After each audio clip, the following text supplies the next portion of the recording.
अस्सलामुअलैकुम।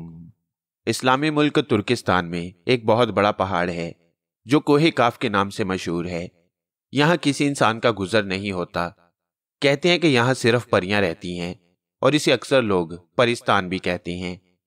इसी परिस्तान का जिक्र है कि परियों की मलका अपनी इकलौती बेटी शहजादी नीलोफर को दिलो जान से चाहती थी और उसे एक पल के लिए भी निगाहों से दूर नहीं होने देती थी। मलका ने शहजादी को खुश रखने के लिए बेशुमार परियां मुकर्रर कर रखी थीं, जो उसे परिस्तान की सैर कराने के अलावा दुनिया की दिलचस्प और मशहूर कहानियां भी सुनाया करती थीं।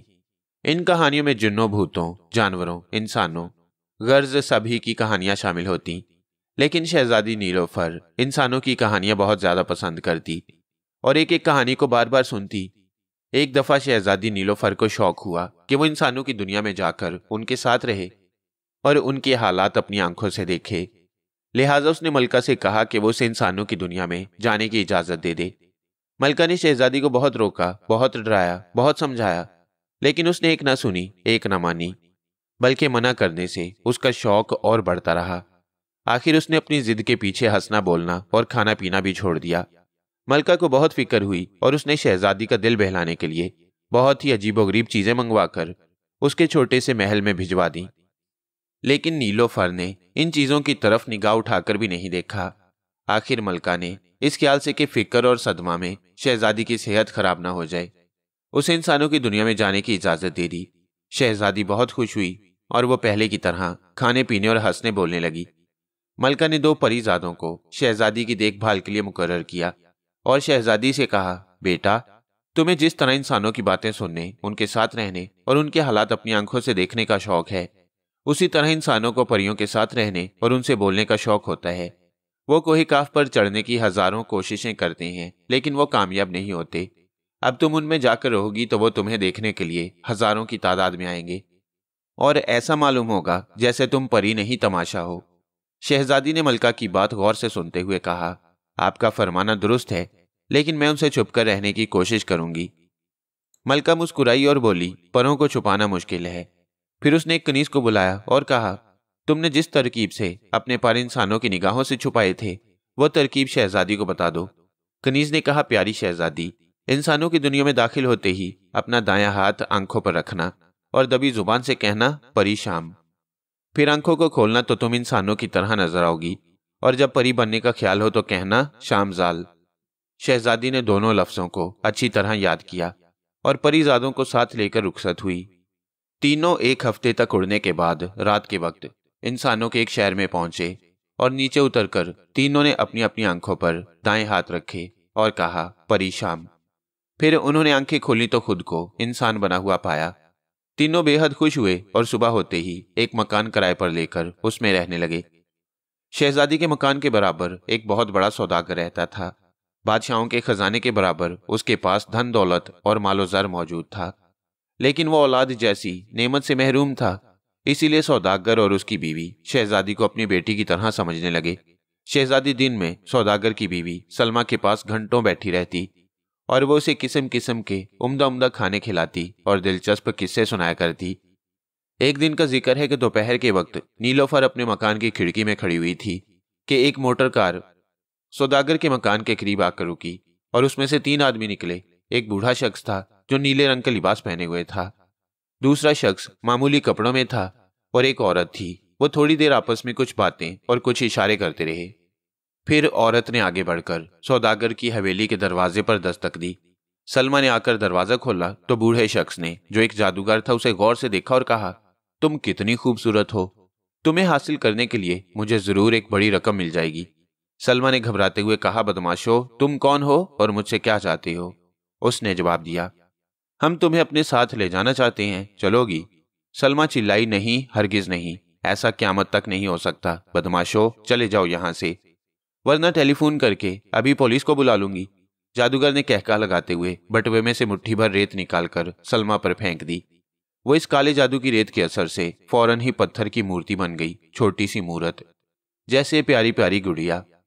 शहजादी नीलोफर सलमा की आवाज सुनकर दौड़ती हुई नीचे आई, लेकिन वो उसे कहीं दिखाई ना दी। वो हैरान रह गई और सोचने लगी, ये तीनों हवेली के दरवाजे पर आए क्यों? सलमा के चिल्लाने का सबब क्या था और वो चली कहाँ गई? जादूगर मोटर के पास खड़ा होकर मूरत को गौर से देखने लगा। उसका साथी घुम्मन बोला, उस्ताद, इस मूरत के कितने दाम मिल जाएंगे? उसने मुस्कुराते हुए कहा, बहुत बड़ा सौदागर है। अपनी चहेती बीवी के ज्यादा नहीं तो 50,000 तो जरूर देगा। नीलोफर इन बातों को सुनकर चौंक उठी और उसने उनके करीब जाकर कहा, तुम कौन लोग हो और यहाँ क्या कर रहे थे? जादूगर ने उसे जोर से एक तरफ धकेल दिया और वो नीचे गिर पड़ी। जादूगर बोला, बेवकूफ लड़की, तुझे इन बातों से क्या? घर जाकर अपनी गुड़ियों से खेल। शहजादी नीचे गिरते ही सोचने लगी कि मेरी ताकत क्या हुई, मैं एक आदमी के धकेलने से क्यों गिर पड़ी। फिर उसे ख्याल आया कि मैं इस वक्त परी नहीं बल्कि इंसान हूं। अगर इंसान ही बनी रही तो ये जालिम लोग मुझे जरूर नुकसान पहुंचा देंगे, लिहाजा मुझे परी बनना चाहिए। उसने दबी जुबान से कहा, शामजाल। नीलोफर परी बन गई और उसने उठकर जादूगर के सीना पर एक जोर का मुक्का रसीद किया। वो हाय कहकर चारों शाने चित गिर पड़ा और चिल्लाने लगा, बेल्ला, इस शैतान लड़की को पकड़ो, हम इसे सजा देंगे।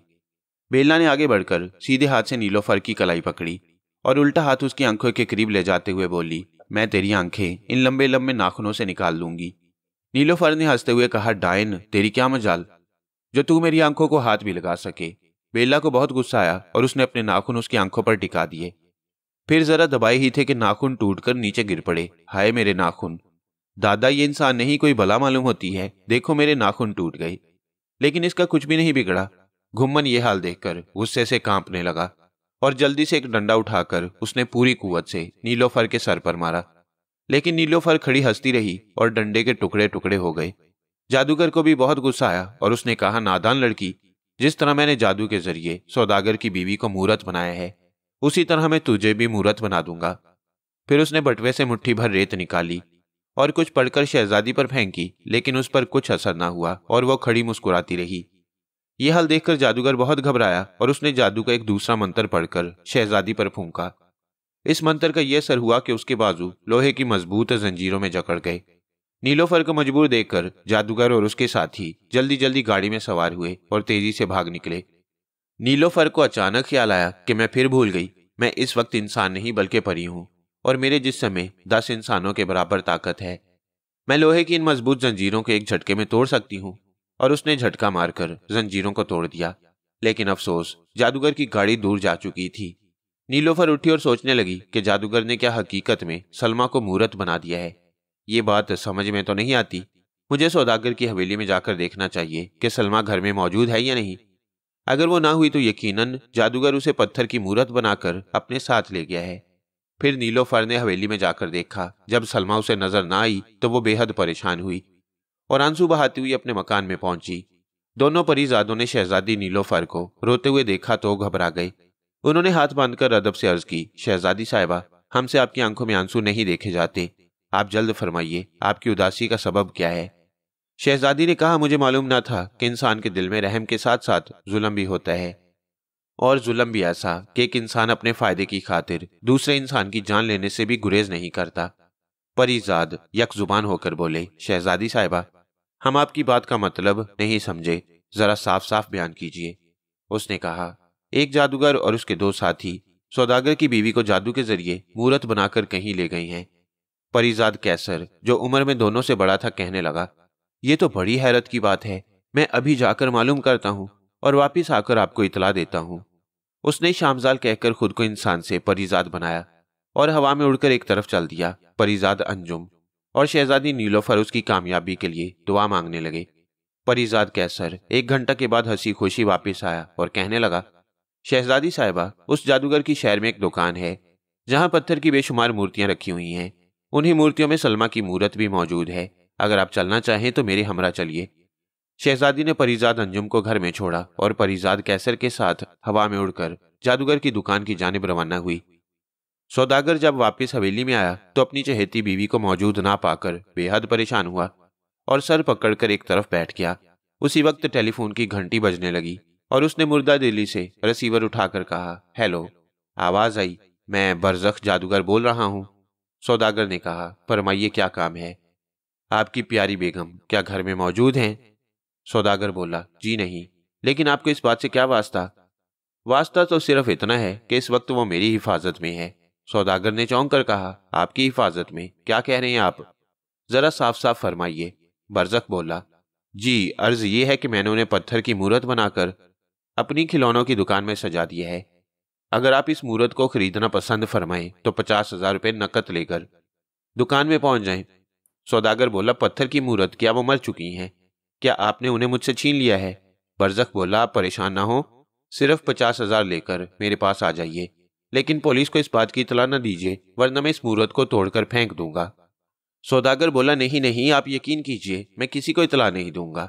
अभी आपकी खिदमत में हाजिर होता हूं। बरज़क जादूगर ने बहुत बेहतर कहकर टेलीफोन बंद कर दिया और सौदागर ने जल्दी जल्दी तिजोरी में से रुपए निकाले और जादूगर की दुकान की तरफ रवाना हो गया। बरज़क जादूगर दुकान में उसका बेचैनी से इंतजार कर रहा था और अपने साथियों से कह रहा था, आज हमारी ईद होगी। उसके साथी भी खुश थे और बार बार दरवाजे की जानिब देख रहे थे। सौदागर घबराया हुआ दुकान में दाखिल हुआ तो जादूगर ने झुककर उसे सलाम किया और उसकी बेगम की मूर्ति की जानिब इशारा करते हुए बोला, इन्हें पहचानिए। सौदागर ने इस मूर्त को गौर से देखा। वो हकीकत में उसकी बीवी थी। सौदागर की आंखों में आंसू भर आए और वह भराई हुई आवाज में बोला, क्या ये मर चुकी है? बरज़क ने कहा, अगर आप रकम लेकर आए हैं तो मैं इस मूर्त को वैसे ही बना दूंगा जैसा आपने घर से जाते वक्त देखा था, वरना मूर्त तो मूर्त ही है। इधर ये बातें हो रही थीं। उधर परिजाद कैसर और शहजादी नीलोफर दोनों कबाड़ की ओट में खड़े हुए ये तमाशा देख रहे थे। इत्तफाक से घुम्मन की नजर उन पर पड़ गई और वह एक मोटा सा डंडा लेकर उनकी तरफ दौड़ा। नीलोफर ने उसे देख लिया और परिजाद से कहा, जरा होशियार हो जाओ। घुम्मन सीना ताने निहायत बहादुरी से उन पर हमलावर हुआ, लेकिन कहाँ इंसान और कहाँ परिजाद। कैसर और नीलोफर ने उसकी खूब खबर ली और मार मार कर बेदम कर दिया। बरज़क और बेला शोरगुल सुनकर दौड़ते हुए आए, लेकिन परिजाद और शहजादी ने इन दोनों को भी मार मार कर जमीन पर लिटा दिया। कैसर परेशान कहकर इंसान बन गया और शहजादी से कहने लगा, इस वक्त हमें यहाँ से चलना चाहिए, फिर किसी वक्त आकर सलमा को इस जालिम और बेईमान जादूगर के पंजे से छुड़ाएंगे। नीलोफर ने इधर उधर देखते हुए कहा, सौदागर कहाँ गया? परिजाद बोला, वो हम लोगों को लड़ते हुए देखकर शायद चला गया। दोनों आपस में बातें कर ही रहे थे कि बरज़क को मौका मिल गया और उसने बटवे में से रेत निकालकर कैसर पर फेंक दी। कैसर उसी वक्त पत्थर की छोटी सी मूर्त बनकर रह गया। फिर जादूगर ने नीलोफर पर रेत फेंकने के लिए मुट्ठी भरी, लेकिन वह फौरन ही हवा में उड़ती हुई दुकान से बाहर निकल गई। जादूगर और उसके साथी बहुत हैरान हुए कि ये कोई इंसान है, परिंदा है या कोई आफत है जो हमारे काबू में नहीं आती और आसमान में भी उड़ती है। तीनों खिड़की में खड़े होकर उसे दूर जाते हुए देखने लगे। आखिर नीलोफर उनकी निगाहों से ओझल हो गई। नीलोफर ने घर जाकर परिजाद अंजुम को सारा हाल सुनाया और उसे अपने हमरा लेकर जादूगर की दुकान पर गई। उस वक्त बरज़क जादूगर परिजाद कैसर की मूर्त को दूसरी मूर्तियों के साथ रख रहा था और घुम्मन एक तख्ती लिए हुए खड़ा था जिस पर लिखा हुआ था, इस मूर्ति की कीमत 10,000 रुपये से कम न होगी। अंजुम ने जादूगर को ललकारते हुए कहा, ओ बेईमान, बेशरम, तुझे ये शैतानी काम करते हुए जरा शर्म नहीं आती? आखिर तो खुदा के सामने किस मुंह से जाएगा? जादूगर ने चौंक कर उसकी तरफ देखा और कहा, तुम शायद इसके भाई हो। आओ, तुम्हें भी पत्थर की मूर्त बनाकर इसके साथ खड़ा कर दूं, फिर बहुत ज्यादा दाम मिलेंगे। और उसने मेज पर रखा हुआ बटवा हाथ में उठाया। नीलोफर ने उड़कर जादूगर पर हमला किया और उसके हाथ से बटवा छीनने की कोशिश की, लेकिन बटवा नीचे गिर पड़ा और उसे बेला ने उठा लिया। अंजुम ने दौड़कर जादूगर के सीने पर घूंसा मारा और फिर उसे फर्श पर गिराकर उस पर सवार हो गया और बुरी तरह मारने लगा। बेला ये मंजर देखकर चिल्लाई, नालायक, तू बूढ़े आदमी पर हाथ उठाता है, मैं तुझे इसी हालत में मूर्त बना दूंगी। और उसने बटुआ खोलकर रेत निकालने के लिए हाथ बढ़ाया, लेकिन नीलोफर फौरन ही संभल गई और उसने दौड़कर उसके हाथ से बटुआ छीन लिया। बेला और घुम्मन हाथ मलते रह गए और जादूगर चिल्लाने लगा, लेकिन नीलोफर ने उनकी परवाह न की और मुट्ठी भर रेत परिजाद कैसर पर डाल दी। कैसर उसी वक्त अपनी असली हालत में आ गया। कैसर, अंजुम और नीलोफर ने मिलकर बरज़क, घुम्मन और बेला को इतना मारा कि वो बेहोश होकर जमीन पर गिर पड़े। नीलोफर बटवे में से रेत निकालकर बारी बारी तमाम मूर्तियों पर डालने लगी और वह तमाम मूर्तियां असली शक्लो सूरत में जाहिर होने लगी। इस तरह जितनी भी मूर्तियां थी दोबारा इंसान बन गईं। सबने मिलकर नीलोफर और अंजुम को सीने से लगा लिया और बारी बारी सबने शुक्रिया अदा किया। इन सब में सौदागर की बीवी सलमा बहुत खुश थी। सलमा के मशवरे से सबने मिलकर तीनों बदमाश जादूगरों को पुलिस के हवाले कर दिया। सलमा ने घर जाकर सौदागर को सारा हाल सुनाया तो उसने बारी बारी हर एक को सीने से लगाकर प्यार किया। उस रोज से सौदागर और सलमा उनसे बहुत ज्यादा प्यार करने लगे। इसी शहर में शहजादी नूर रहती थी। वो चूंकि माँ बाप की एक ही बेटी थी इसलिए वो बेहद मगरूर थी। और बड़े बड़े ओहदेदार को भी खातिर में न लाती थी। बादशाह और मलका का ये हाल था कि उसकी अदना ख्वाहिश को पूरा करने की खातिर बड़े से बड़े काम को भी छोड़ देते। परियों की शहजादी नीलोफर को जब उसका हाल मालूम हुआ तो वो बहुत हैरान हुई और उसने शहजादी नूर का मिजाज ठीक करने की ठान ली। एक रोज नीलोफर ने एक संदूकची में बहुत से हीरे और जवाहरात भरे और महल के दरवाजे पर जाकर खड़ी हो गई। दरबानों ने उसे पूछा, ऐ छोकरी, तू यहाँ क्या लेने आई है? नीलोफर बोली, मैं बहुत दूर के मुल्क से शहजादी साहिबा के लिए हीरे और जवाहरात लेकर आई हूँ। अगर तुम मुझे अंदर जाने की इजाजत दो तो मैं शहजादी साहिबा को दिखाकर ये हीरे और जवाहरात फरोख्त कर दूं। दरबानों ने आपस में सलाह की और उसे गरीब जानकर अंदर जाने दिया। लेकिन जब वो शहजादी नूर के कमरे के करीब पहुंची तो कनीजों ने यह कहकर रोक दिया कि अभी शहजादी साहिबा अपने तोते को सबक दे रही हैं, वो थोड़ी देर के बाद मिलेंगी। शहजादी नीलोफर को इंतजार करते करते 1 घंटा गुजर गया तो उसने फिर दोनों से कहा कि वो शहजादी नूर को इतला पहुंचा दें। कनीजों ने अंदर जाकर देखा तो शहजादी गुस्से में भरी हुई बैठी थी। बात यह थी कि वो अपने तोते को बोलना सिखा रही थी, लेकिन 2 घंटे तक मगज चाटने के बाद भी तोता 2 लफ्ज याद न कर सका और शहजादी चिढ़ गई। दरबानों ने अर्ज की, हजूर शहजादी साहिबा, एक गरीब लड़की किसी दूर के मुल्क से अनमोल हीरे और जवाहरात लेकर हाजिर हुई है और आपसे मुलाकात करना चाहती है। शहजादी ने बेपरवाही से जवाब दिया, उसे ठहरा लो, मैं थोड़ी देर के बाद अंदर बुला लूंगी। दरबानों ने बाहर आकर शहजादी नीलोफर से कहा, अभी थोड़ी देर और इंतजार करो, शहजादी साहिबा को फुर्सत नहीं। शहजादी नीलोफर को यह बात बहुत बुरी मालूम हुई, लेकिन वो खामोश होकर रह गई। शहजादी नूर ने अपना दिल बहलाने के लिए कहानियों की एक किताब उठाई और पलंग पर लेटकर पढ़ने लगी।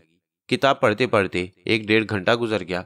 उधर नीलोफर परेशान कि शहजादी तो बहुत ही बेपरवाह है, जो किसी के वक्त की कदर ही नहीं करती।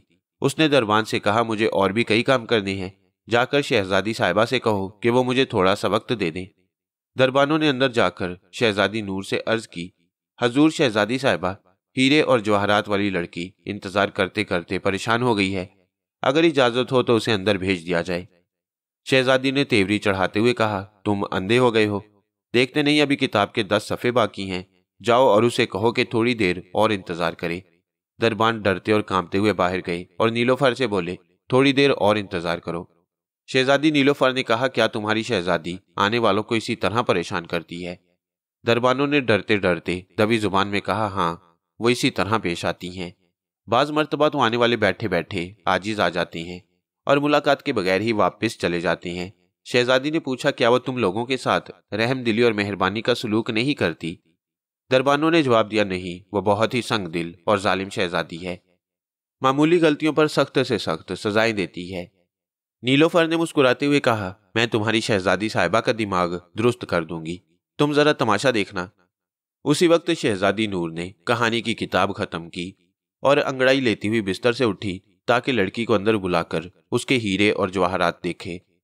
लेकिन जैसे ही उसने निगाह उठाई, सामने रेशमी सुर्ख पर्दों की जगह स्याह पर्दे लटके हुए नजर आए। वह हैरान रह गई कि जरा सी देर में पर्दों का रंग कैसे बदल गया। उसने आगे बढ़कर पर्दों को हटाना चाहा तो उसे मालूम हुआ कि वो पर्दे नहीं हैं, बल्कि लोहे की सख्त दीवार खड़ी हुई है। शहजादी ने पीछे मुड़कर देखा, उस तरफ भी लोहे की दीवार खड़ी हुई थी, दाएं और बाएं जानिब भी। वो घबराकर कहने लगी, क्या मैं कैद में हूं? या इलाही, ये क्या माजरा है? इससे पहले तो ऐसा कभी नहीं हुआ। फिर उसने लोहे की दीवारों पर हाथ मारना शुरू किया, लेकिन दीवार टस से मस न हुई और शहजादी रोने लगी। उधर नीलोफर परेशान होकर वापस चली गई। शाम हुई, शाम से रात हुई, लेकिन शहजादी कमरे से बाहर न निकली। तो बादशाह और मलका को फिक्र हुई और उन्होंने खुद जाकर दरवाजा खटखटाया, लेकिन उन्हें कोई जवाब न मिला। आखिर उन्होंने दरबानों और गुलामों को हुक्म दिया कि वो दरवाजे को तोड़ दें। लकड़ी का मजबूत दरवाजा तोड़ा गया तो अंदर से लोहे की सख्त दीवार नजर आई, जिसे तोड़ना इन गुलामों और दरबानों के बस का रोकना था। बादशाह और मलका हैरानो परेशान कि अचानक ये क्या आफत आई। गर्ज सारी रात इसी तरह गुजर गई। शहजादी नूर भूखी और प्यासी थी, कभी दीवारों से सर टकराती, कभी रोती और चीखती चिल्लाती, कभी बिस्तर पर औंधे मुंह लेट जाती, कभी मदद के लिए खुदा को याद करती और कभी माँ बाप को आवाजें देती। लेकिन ना उसकी आवाज किसी के कान में पहुंची और ना उसे किसी की आवाज सुनाई देती। सुबह होते उसने देखा कि फर्श पर एक तरफ सोने के थाल में थोड़ी दाल, सूखी हुई एक रोटी और एक गिलास पानी से भरा हुआ रखा है। उसने खुदा का शुक्र अदा किया और बैठकर खाना खाया। ये वही शहजादी थी जो आला से आला खानों को भी ठुकरा देती थी। इस वक्त भूख से बुरा हाल था, दम निकला जा रहा था, तो दाल और सूखी रोटी भी किसी नेमत से कम न थी।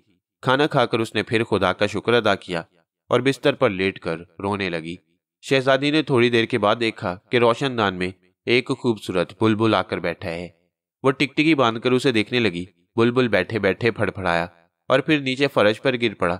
शहजादी ने उठकर उसे पकड़ा और उसके परों पर हाथ फेरा, फिर एक पिंजरे में बंद कर दिया। बुलबुल ने कहा, शहजादी मैं भूखा हूं, मुझे खाने को कुछ दो। शहजादी की आंखों में आंसू भर आए और वो कहने लगी, प्यारे बुलबुल, इस वक्त मैं कैद में हूं, तुझे कहां से खिलाऊं। बुलबुल उसकी ये बात सुनकर खामोश हो गया और शहजादी सोचने लगी, मैं जितनी जालिम और मगरूर थी, आज उतनी ही मजबूर और बेकस होकर रह गई।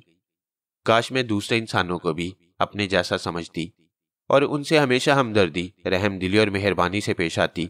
उधर नीलोफर ने परीजाद कैसर को सारा वाकया सुनाया और कहा, मैं शहजादी नूर को 3 रोज तक कैद में रखने के बाद उसका इम्तिहान लूंगी। अगर उसकी आदत और उसकी तबीयत में फर्क पैदा हो गया तो उसे आजाद कर दूंगी, वरना इसे कैद में रखूंगी। परीजाद कैसर बोला, शहजादी साहिबा, इस लोहे की दीवार को दूर करने के लिए तो सुरख यखनी की जरूरत होगी। शहजादी ने कहा, तुमने खूब याद दिलाया, जाओ तुम इसी वक्त जाकर ले आओ ताकि वक्त पर भागना ना पड़े। और परीजाद कैसर फौरन ही खिड़की के रास्ते निकलकर रवाना हो गया। बूढ़ा हकीम एक बड़े देगचे में यखनी तैयार कर रहा था और मुख्तलिफ पत्थरों का सफूफ 5 शीशियों में भरा करीब ही रखा था। परीजाद कैसर दबे पांव उसके कमरे में दाखिल होकर उसके करीब जा पहुंचा। बूढ़े हकीम ने उसे देखते ही कहा, मैंने 1000 बार मना किया है कि जब मैं काम में मसरूफ हूं तो मेरे पास ना आया करो, लेकिन तुम इस बात को समझते ही नहीं। परीजाद ने कहा, चचा आप नाराज ना हुआ करें, इस वक्त सुरख यखनी की इतनी सख्त जरूरत पड़ गई कि मुझे अपना किया हुआ वादा याद ही ना रहा। हकीम हंसते हुए बोला, अपनी शहजादी को समझाओ कि आइंदा वही काम किया करें जिनका तोड़ उनके अपने हाथ में हो, दूसरों के हाथों की तरफ देखना अक्लमंदी नहीं।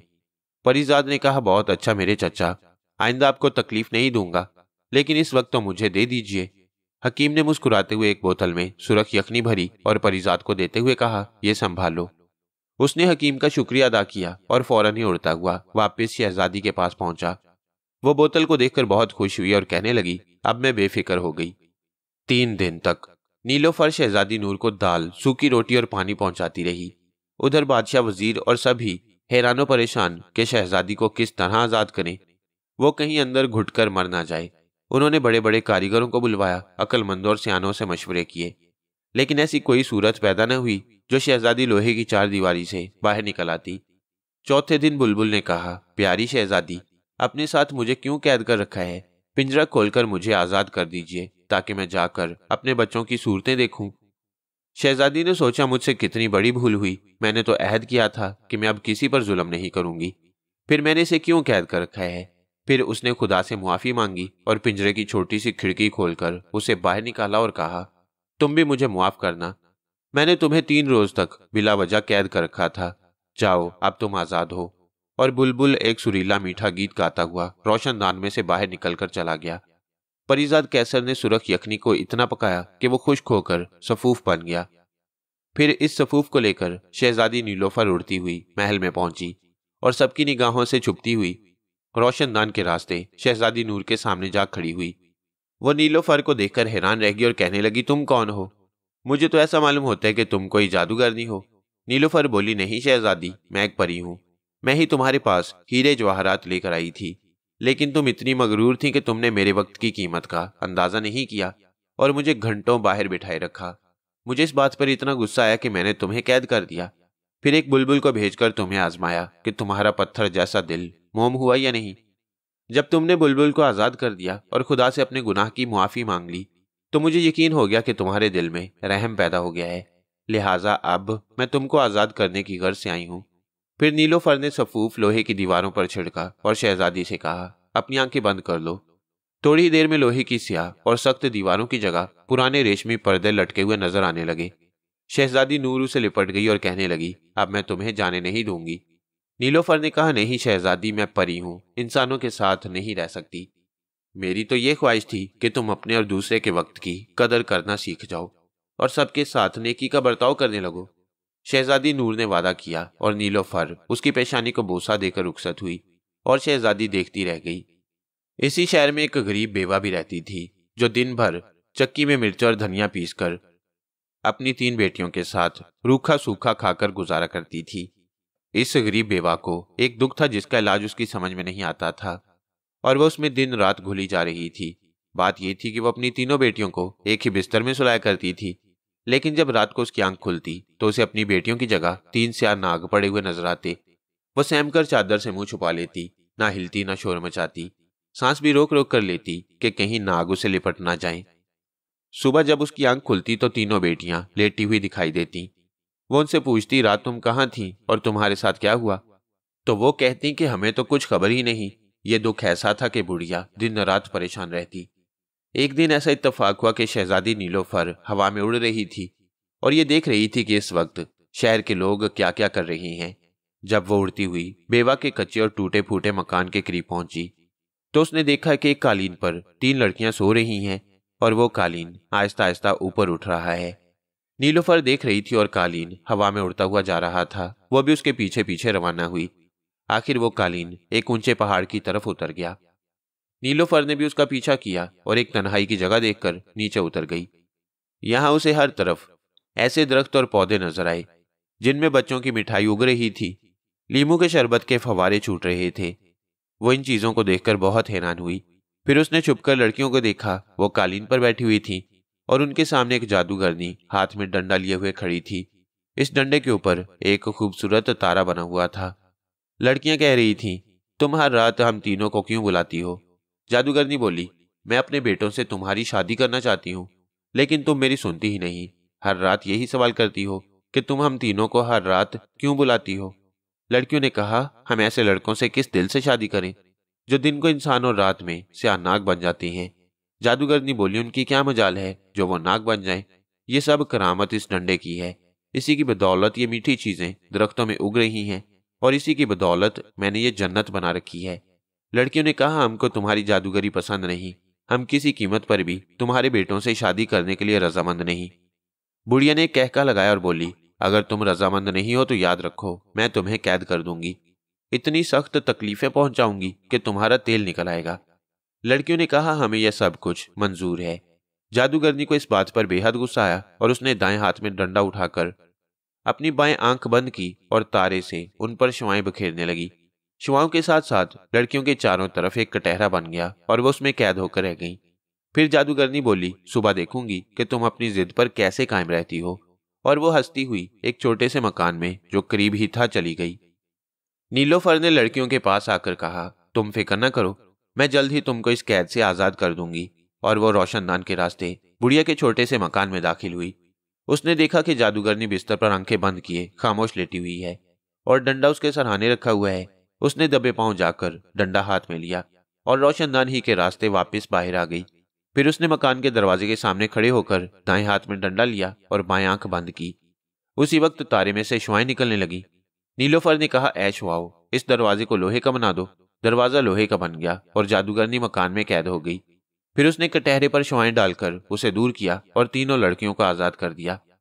लड़कियां बहुत खुश हुई और कहने लगी, अब इस सितारे की शुआएं इस कालीन पर डालकर कहो कि इन लड़कियों को इनके घर पहुंचा दो। बस ये हमें लेकर उड़ जाएगा और हमको जहां से लाया था वहीं छोड़ देगा। नीलोफर ने उनके कहने के मुताबिक किया तो कालीन हकीकत में तीनों बहनों को लेकर उड़ गया। नीलोफर भी हवा में उड़ती हुई उनके पीछे पीछे रवाना हुई और थोड़ी ही देर में ये सब बेवा के मकान में पहुंच गए। लड़कियां 3 नाग देखकर सहम गईं और नीलोफर से कहने लगी, ये कहीं हमें डस ना लें। नीलोफर बोली, नहीं, ये किसी को भी नहीं डसेंगे, इनका तमाशा भी देखो। और उसने उन पर शुआएं बखेरते हुए कहा, तीनों नाग अपनी असल शक्ल में आ जाएं। तीनों नाग लोट पोट कर 3 खूबसूरत जवान बन गए और हैरानी से चारों तरफ देखते हुए बोले, हम कहाँ हैं और तुम कौन हो? हमें यहाँ कौन लाया? नीलोफर ने कहा, तुम्हारी माँ ने तुम्हें यहाँ लाकर छोड़ा था, क्या तुम्हें खबर नहीं? लड़कों ने कहा, नहीं, हमें तो बिल्कुल इल्म नहीं, हम तो अपने मकान में सो रहे थे, यहाँ कैसे पहुंच गए? नीलोफर बोली, क्या तुम्हें मालूम है कि तुम्हारी माँ जादूगर है और वह इन लड़कियों से तुम्हारी शादी करना चाहती है? लड़कों ने कहा, यह दुरुस्त है, लेकिन वो जब कभी हमारी शादी करती है तो हमें बहुत सी तकलीफें उठानी पड़ती हैं, चूंकि वो हमारी बीवियों को जान से मारकर उनका खून पी जाती है। इसलिए हमने अहद कर रखा है कि अब हम कभी भी शादी नहीं करेंगे। नीलोफर ने कहा, तुम बेफिक्र हो, मैंने उस जादूगरनी को कैद कर दिया है और उसका डंडा अपने कब्जे में कर लिया है। अगर तुम यहाँ रहना पसंद करो तो तुम्हारी शादी इन लड़कियों से हो सकती है। लड़के बोले, अगर हमें अपनी माँ से निजात मिल जाए तो हम खुशी से यहाँ रहना और इन लड़कियों से शादी करना पसंद करेंगे। नीलोफर ने मुस्कुराते हुए बेवा को उठाया और उससे कहा, देखो, अगर माँ जालिम और बेरहम हो तो उसकी औलाद भी उससे नफरत करने लगती है और उसके साय से भी बचने की कोशिश करती है। अगर दुश्मन रहम दिल हो तो उससे हमदर्दी और लगाव हो जाता है। बुढ़िया, जो इतनी देर से खामोश लेटी हुई उनकी बातें सुन रही थी, कहने लगी, बेशक हर शख्स को हमदर्द और रहम दिल होना चाहिए। अगर इन लड़कों को अपनी माँ की हरकतें बुरी मालूम होती हैं तो इसका मतलब यह है कि ये तीनों नेक और शरीफ लड़के हैं और मैं इनके साथ अपनी बेटियों की शादी खुशी से करने के लिए तैयार हूँ। नीलोफर ने कहा, मैं इस बात की गवाही देती हूँ कि ये लड़के बिल्कुल नेक हैं। तुम अपनी बेटियों की शादी इनसे कर दो और इस डंडे को अपने पास रखो। इसके जरिए से दौलत हासिल करो, मकान बनाओ और ऐशो आराम की जिंदगी बसर करो, लेकिन इस डंडे को कभी किसी बुराई के कामों में इस्तेमाल न करना। गरीब बेवा और उसकी बेटियां इस डंडे को हासिल करके बहुत खुश नजर आने लगी। फिर दूसरे ही दिन इस डंडे के जरिए एक आलीशान मकान बनाया, दौलत हासिल की और लड़कियों की शादी कर दी। शहजादी नीलोफर नेकी के काम करने के बाद इंसानों की दुनिया से घबरा गई और परीजादों से कहने लगी, अब हमें वापस अपने वतन परिस्तान चलना चाहिए। वहां मलका हमारा इंतजार कर रही होगी। यहाँ मैं घबरा गई। चूंकि इंसानों की दुनिया में बेइंसाफी, संगदिली, जुल्म और जादू का जोर है, किस किस की इस्लाह की जाए और किस किस को बचाया जाए। बेहतर तो यह है कि इंसान की दुनिया से दूर रहा जाए। परिजादों को उसकी राय से इत्तफाक था। वो उसी वक्त चलने पर रजामंद हो गए, लेकिन नीलोफर ने कहा, मैं सौदागर की बीवी सलमा से 2-4 बातें कर लूं फिर चलूंगी। और वो जाकर सलमा से बोली, बहन, अब मैं वापस परिस्तान जा रही हूँ। मैं यहाँ इंसानों के हालात देखने आई थी, सो देख लिए। सलमा ने मुस्कुराते हुए कहा, खुदा तुम्हें हमेशा खुश रखे, तुमने हम पर बड़ी मेहरबानी की है। फिर नीलोफर उसके हाथ को बोसा देकर रुखसत हुई। खुदा हाफिज।